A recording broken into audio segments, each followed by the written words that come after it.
So I'm Annie Carpenter. I've been an associate lecturer mainly on the Art and Design Foundation diploma, and I've been doing that and other bits of associate lecturing work for the last 5 years.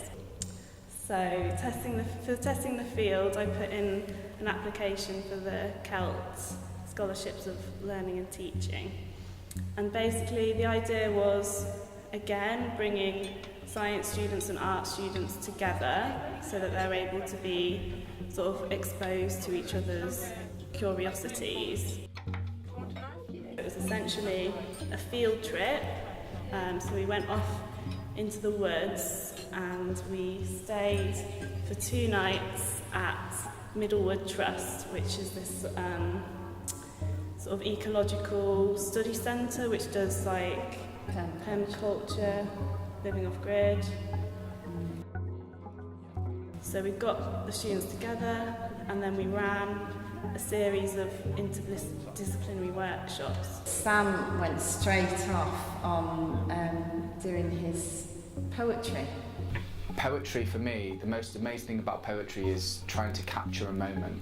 And tonight particularly we're going to write some haiku. And haiku is a Japanese form of poetry that is all about capturing a moment, like a photograph with words. So we wrote a collaborative poem.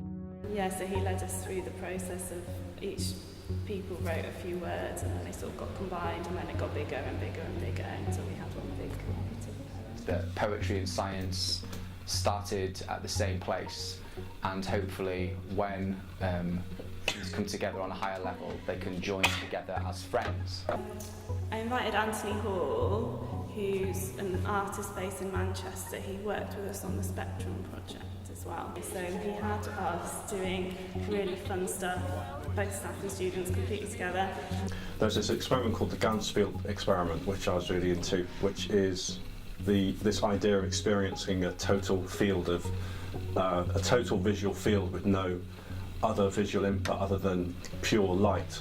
A lot of it was to do with altering our senses. Yeah. So we made like devices to change our sight. There's a lot of like purples, and they're kind of like blotching out as if there's ink being spilled on the paper.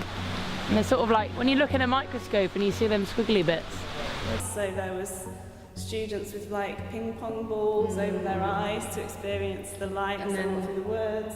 And then the bat reader, so you put the earphones on and then you can hear bat sonic sounds. Yeah. You can hear the plants speaking to you.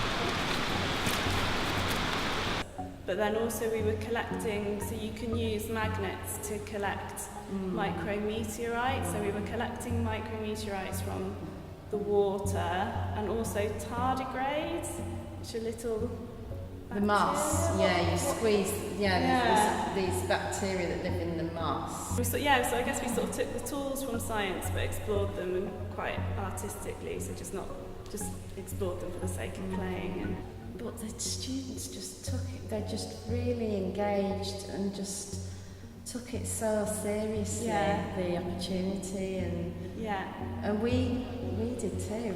It was just a really unique experience. Yeah. I do think we could have done the same with different groups of students and it would have just been as valuable because it was about learning and discovery, and we were able to focus it on the science because of the environment, but I do think there was something special about undergraduate students. And the idea, I guess, was that it was almost like a bit of a test for potential future collaborations amongst whatever faculties, so it'd be interesting to find out, it'd be nice to try it.